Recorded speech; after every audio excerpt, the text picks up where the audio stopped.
지난 주간에는 신년 부흥회를 했습니다. 은혜도 많이 받았고 도전도 많이 받으신 줄 믿습니다. 지금쯤 우리의 마음 가운데 이런 질문이 있을 겁니다. 믿음이란 무엇인가? 저는 이런 고민이 여러분들의 마음 가운데 던져졌을 줄 믿습니다. 오늘 수로보니게 여인의 딸의 치유의 이야기는 이런 질문에 대한 하나의 답이 될 수 있는 본문이라고 볼 수 있습니다. 오늘 수로보니게 여인의 이야기는 성경에서 난해한 구절 중에 하나로 손꼽힙니다. 이방인을 개에 비유하는 예수님, 그리고 그것을 받아들여 치유받는 수로보니게 여인의 이야기가 나오죠. 예수님은 좀 짓궂으신 분인가 이런 의문이 들기도 합니다. 예수님은 이방인에 대해서 차별적인 시각을 갖고 계셨을까?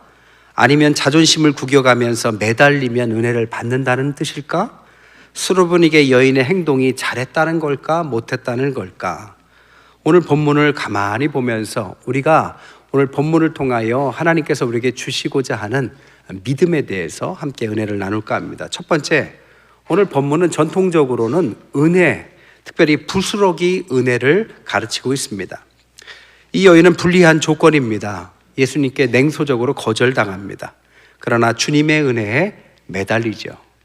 그 당시에 유대인들이 주님에 대해서 적극적인 믿음을 보여주지 않았습니다. 그럼에도 불구하고 이방, 조건이 불리한 한 여인이 주님을 퀴리에라고 부르고 있습니다. 주여, 이 퀴리에라고 부르는 것은 황제나 하나님의 아들을 뜻하는 말이었습니다. 그러니까 하나님의 아들로 믿지 못하는 유대인들의 대조적으로 이 이방인 한 여인이 주님을 퀴리에, 주님 이렇게 부르고 있다는 것입니다. 그때 주님께서 그에게 부스러기라도 하는 그에게 부스러기 은혜를 간구하고 그것을 받게 합니다. 모욕을 견디고 결국엔 작은 부스러기 은혜를 베풀어 주십사 할 때 주님은 그를 긍휼히 여기셨고 귀신 들인 딸이 그 순간에 치유받는 내용이 오늘 본문입니다. 이게 전통적인 내용이죠. 하나님 앞에 간구하고 끝까지 때를 쓰고 부스러기라도 간구하면 하나님께서 은혜를 베푸신다. 그러나 오늘 본문을 마가복음적인 전통에서 해석하면 좀 다른 이야기가 됩니다. 특별히 여인의 자녀를 위한 믿음의 투쟁이라고도 볼 수 있습니다. 오늘 본문의 전제는 이방인이에요. 게다가 여인입니다. 그리고 그 당시에 이방인을 죄인으로 봤습니다. 정결법에서는 가까이 하면 안 돼요. 그러니까 죄인된 여인이죠. 이방인 여성 죄인. 그런데 예수님께서는 갈릴리 바다를 넘어서 이 이방인에게 찾아오셨고 최악의 조건을 갖춘 이 여인이 결국 주님을 아주 만족시키는 믿음을 보임으로써 주님께 치유를 받는 내용이라는 것입니다. 그러면 이 여인이 주님께 어떤 믿음을 보였길래 그런 만족스러운 결과를 얻었을까요? 세 가지입니다. 첫 번째는 이 여인은 행동하는 믿음, 행동으로 그의 문제를 이겨내는 믿음을 보이더라는 겁니다. 이 여인이 집에서 가만히 기도만 한 것이 아닙니다. 주님께 나왔고 행동했습니다. 마가복음은 다른 복음서와 다르게 좀 강렬합니다. 박원일이 쓴 책에 보면 마가복음은 세 가지 C가 들어가 있다. 첫 번째는 챌린지, 기존 체제에 대한 도전이 있다. 두 번째는 케어, 약자에 대한 돌봄이 있다. 세 번째로는 크리에이트, 새로운 공동체를 만들려는 염원이 있다. 이렇게 말했습니다. 그래서 마가복음 1장 15절에 나오는 회개하라 이렇게 말할 때 회개하라는 적극적인 의미의 세 가지 의미를 갖고 있다고 해요. 첫 번째는 메타바이노인데 이것은 한 장소에서 다른 장소로 떠나다, 즉 우리 현재의 삶을 벗어나서 새로운 것에 대한 도전을 말한다는 겁니다. 또한 메타모르포라고도 말할 수 있는데 다른 형태로 바꾸다, 우리의 인생을 이전과는 다른 형태로 완전히 뒤바꾸는 도전이 있고, 메타노에오, 생각과 목적을 바꾼다. 삶의 목적과 방향이 주님을 만나고 나서 완전히 새로운 체제로 바뀐다. 그래서 이 마가복음의 회개는 내세지향적이라기보다는 현세 결단의 의미를 품고 있다라고 말합니다. 월터 윙크라는 분도 비슷한 이야기를 합니다. 사탄의 체제와 예수의 비폭력이라는 책에 보면 권세들의 네트워크가 우상의 가치를 중심으로 통합되었을 때 죄가 일어나는데, 이 죄에 대하여 이 마가복음은 회개와 도전과 새로운 공동체의 창조를 말하고 있다. 이런 의미에서 마가복음에서 말하는 믿음은 하나님을 단지 믿는다는 의미를 넘어서 하나님이 가르치시는 믿음, 이것을 믿고 행동으로 옮긴다는 의미의 적극적인 의미를 갖고 있다라고 말을 했습니다. 오늘 본문 이 수로보니게 여인도 가만히 믿은 게 아닙니다. 그 당시에 터부시했던 이방인, 게다가 남자도 아닌 여자, 정결법에 의해 죄인이라고 칭했던 사람이 주님께 적극적으로 나와서 치유를 얻는 행동이 들어가 있다라는 겁니다. 즉 믿음은 뭐냐? 행동이다라는 거죠. 행함이 없는 믿음은 죽은 것입니다. 그러면 어떤 행동을 말하느냐? 하나님께서 원하는 행동입니다. 하나님께서 원하시는 행동이 뭐냐? 하나님의 나라가 이 땅에 임하는 것이 하나님이 원하시는 행동입니다.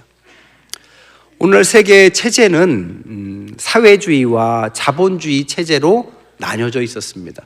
사회주의 체제는 사실 실패한 체제죠. 그러니까 자본주의 체제가 민주주의를 이루면서 가장 인간이 살만한 체제로 이제 자리를 매겼죠. 그런데 문제는 뭐냐? 이 자본주의 체제에도 허점이 있다는 거죠. 어떤 허점입니까? 바로 양극화를 이룬다는 거죠.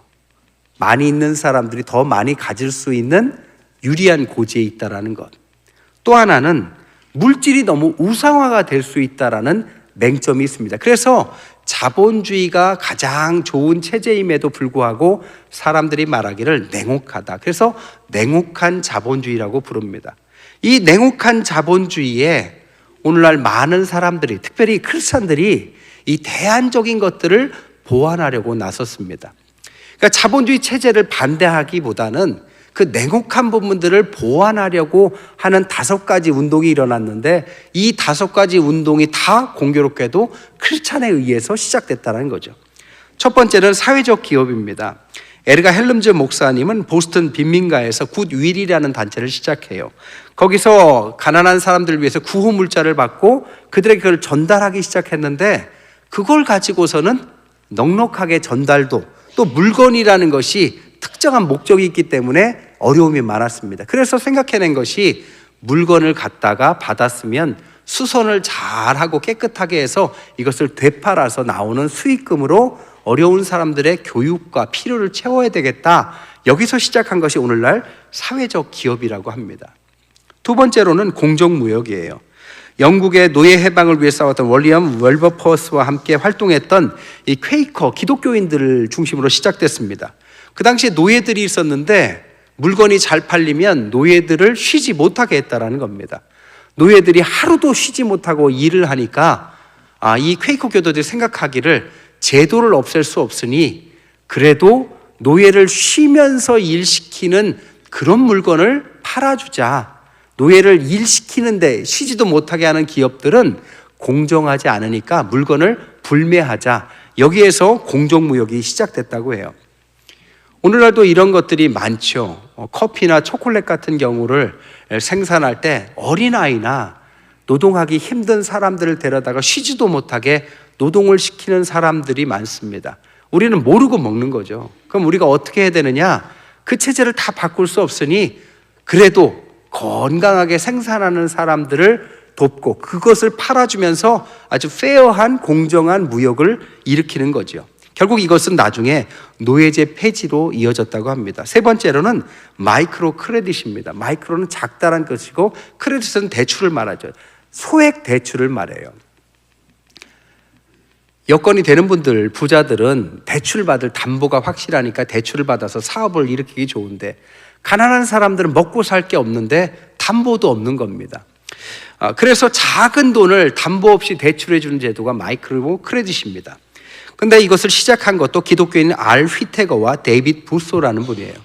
데이빗 부소는 크리스찬 기업가였습니다. 하루는 필리핀을 여행 가요. 필리핀을 여행 가서 보니까 가난한 사람들이 너무 많은 겁니다. 그 당시까지 그는 자기가 기업을 일으켜서 사람들을 고용하면 이것이 신앙인으로서의 최선이다라고 생각했다고 합니다. 그러나 가난한 사람이 너무 많은 나라를 가보니까 이것만 가지고는 부족하다라는 생각을 지울 수가 없어요. 그래서 필리핀 가난한 지역에 있는 목회자들을 모읍니다. 모아서 그들에게 내가 무엇을 해주면 도움이 되겠느냐라고 그들의 니즈를 찾아요. 그때 그 목사님들이 가르쳐준 것이 이 사람들이 작은 금액이라도 대출만 받을 수 있으면 양도 사고 소도 사서 그것을 길러서 생계를 유지할 수 있을 것 같다. 그래서 시작한 것이 마이크로 크레딧이라고 합니다. 2004년부터는 북한에도 이 마이크로 크레딧 제도가 들어갔다고 합니다. 또한 네 번째는 사회 책임 투자예요. 존 웨슬레부터 거슬러 올라갑니다. 영국은 프랑스와 다르게 무혈을 통해서 혁명을 이루죠.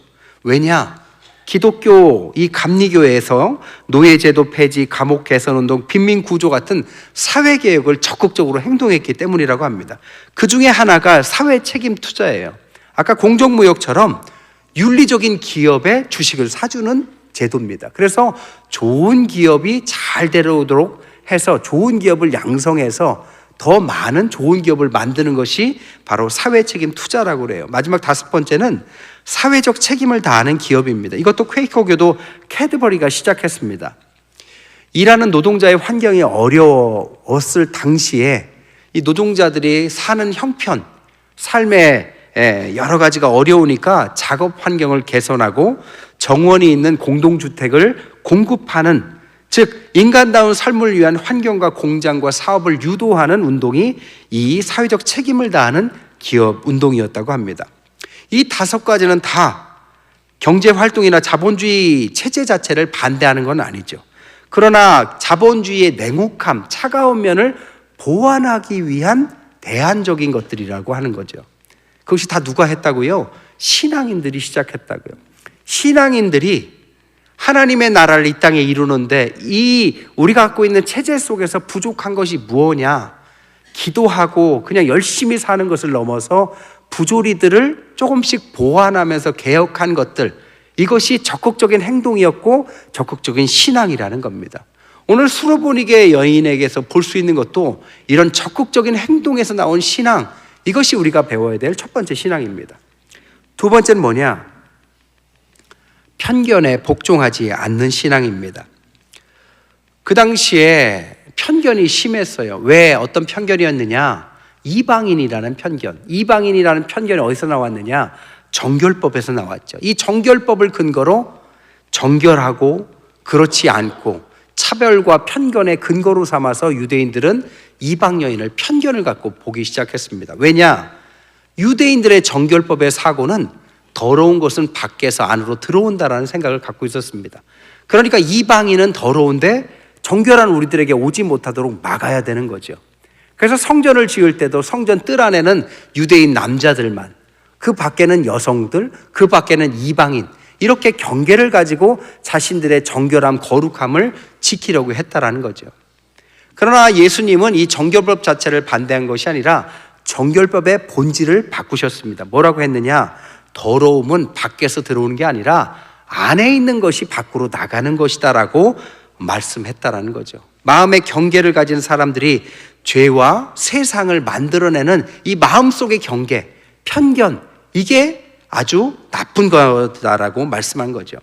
사실이라는 것이 아니라 그럴 것이라는 편견이 우리를 편가르고 악하게 만든다라는 거죠.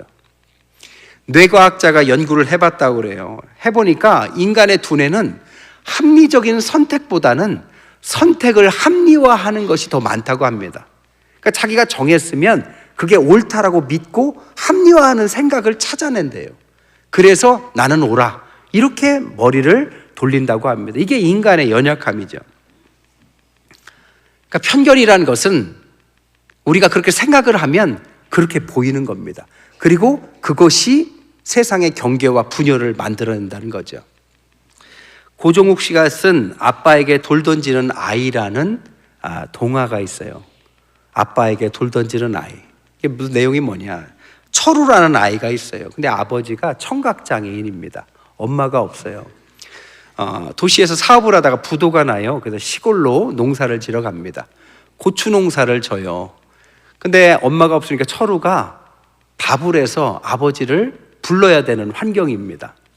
근데 고추 농사를 짓고 있는 아버지를 멀리서 불러도 대답을 못해요. 그래서 철우가 어떻게 하냐면 재주가 하나 있는데 돌을 정확하게 던지는 볼 컨트롤이 좋은, 제구력이 좋은 은사가 있었어요. 그래서 들리진 않지만 아버지가 보이긴 하니까 저 멀리 밭에서 농사 짓는 아버지 옆에다가 돌을 정확하게 던지는 겁니다. 그러면 돌이 떨어지면 아버지가 고개를 들고 밥 먹을 때가 됐구나, 이렇게 고개를 들고 나와서 밥을 먹곤 했다라는 거죠. 근데 어느 날 돌을 던지려는 순간에 개가 한 마리 와요. 그리고 이 개 때문에 해프닝이 일어나고 결국에 돌에 던지는 제구력이 잘못돼서 아버지의 머리를 맞춥니다. 그러니까 사람들이 난리가 나죠. 아이, 저 불효막심한 놈, 아버지가 장애가 있다고 아들이 돌을 던져서 아버지의 머리를 맞춰? 저거는 아주 나쁜 놈이야. 또 공교롭게도 머리에 맞았는데 아버지가 쓰러집니다. 그래서 앰뷸런스에 실려가요. 근데 나중에 알고 보니까 아버지는 돌에 맞아서 쓰러진 것이 아니라 돌에 맞긴 맞았는데 뇌종양이 있었다는 것이 밝혀집니다. 그러니까 결국에는 돌을 던진 것도 그리고 쓰러진 것도 다 그냥 편견인 거죠. 눈에 보이는 것을 가지고 그 아이를 판단했지만 사실은 다 사연이 있었고 그 아이는 나쁜 아이가 아니라는 이 동화, 이게 아빠에게 돌 던지는 아이라는 내용입니다. 이 내용을 쓴 이 고정욱이라는 작가가 왜 이런 글을 쓸 수 있느냐? 그가 바로 장애인이었기 때문이라고 합니다. 그는 소아마비로 1살 때 하반신 불구가 돼요. 근데 4살이 될 때 옆집에 있는 할머니가 한번 놀러 왔대요. 그러면서 아이를 보면서 아이가 옆에 있는데도 불구하고 아이가 어리니까 못 알아듣는다 생각하고 엄마한테 이 아이 빨리 입양시켜라, 이 아이 어떻게 키우려고 하느냐, 그런 말을 해댔다고 합니다. 그런데 여러분 4살짜리라도 다 알아듣죠. 이런 말을 왜 못 알아듣겠어요? 그래서 이게 한이 맺힌 거예요. 물론 그 부모는 이 아이를 버리지 않습니다. 그리고 아이를 잘 길러서 국문학 박사, 동화 작가로 만들어요. 그러나 동화를 아무리 쓰고 성공을 해도 마음 한켠에는 나를 저 멀리 입양 보내라고 했던 그 옆집 할머니에 대한 분노, 그리고 나를 왜 이 모양으로 만드셨나 하는 하나님에 대한 원망을 지울 길이 없었다고 해요. 나이가 50이 먹을 때까지도 이 마음이 안 지워지더래요. 근데 어느 날 가만히 있는데 하나님의 음성이 들리더라는 겁니다. 뭐라고 하느냐? 정우가, 너와 같은 재주 있는 아이가 이런 동화를 쓰지 않는다면 어떻게 편견 많은 세상에서 수많은 장애 아들이 잘 살아갈 수 있겠니? 그래서 너를 보낸 거다. 그때 그 이야기를 사명으로 받고 소명으로 받아들입니다. 그래서 50된 이 아이가 50년 만에 사명을 갖게 돼요. 그래서 그 다음부터는 이제 옆집 할머니를 미워한 게 아니라 하나님의 사명이 있구나 하면서 학교를 다니면서 어린 아이들을 위한 인권운동 그리고 희망전도사가 됐다고 합니다. 여러분, 편견에 복종하지 않는 것. 수로보니게 여인은 이방인이었고 여자였고 죄인이었고 주님께 가면 안 된다라는 편견, 수로보니게 여인은 그것을 거부했습니다. 그리고 주님께 용기 있게 나갔죠. 왜? 주님도 그런 사람을 받아들이기 위해서 갈릴리 넘어서 이방 땅으로 오셨기 때문이죠. 주님의 뜻을 알고 편견을 넘어서 가는 것, 이것이 이 용기가 바로 믿음이라는 거죠. 마지막 3번째로는 뭐냐? 편견이 있으면 우리가 그것을 증오로 표출할 수 있습니다. 편견을 당한 사람은 피해자가 되고 피해자가 되면 상처를 입게 되죠. 옆집 할머니를 평생 미워하게 되는 것처럼. 그러나 그런 마음을 갖고 있다면 신앙생활을 제대로 할 수 없습니다. 그런 사람에게 필요한 3번째가 뭐냐? 자기 성찰로 증오와 분노를 멈추고 모두 함께 살아가는 사람으로 거듭나는 것이 믿음이다라는 거죠. 살다 보면 자신이 오해받고 어려운 상황에 처할 수도 있습니다. 나는 그럴 의도가 없었는데 나를 그런 사람으로 평가해 줄 때도 있죠. 그럴 때 필요한 건 뭐냐? 분노가 아니라 자발적 타자와 자기를 객관적으로 바라보는 것입니다. 그리고 나의 자아와 인격이 그런 분노 때문에 파괴되지 않고 스스로 성찰하면서 증오에서 폭력적으로 발전하지 않도록 하는 거죠. 여러분, 이게 믿음이 필요해요. 오늘날 많은 폭력적인 행동을 하건 가해자들의 삶을 들춰보면 대부분 어린 시절에 피해를 당한 피해자들이 대부분이라고 해요. 그러니까 피해를 받았어요. 한이 맺혔어요. 그럴만 하죠.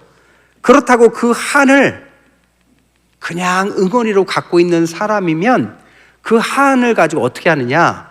자기도 피해자였으면서 자기보다 약한 사람을 공격하는 가해자로 변한다는 겁니다. 이게 인간의 악한 본성이죠.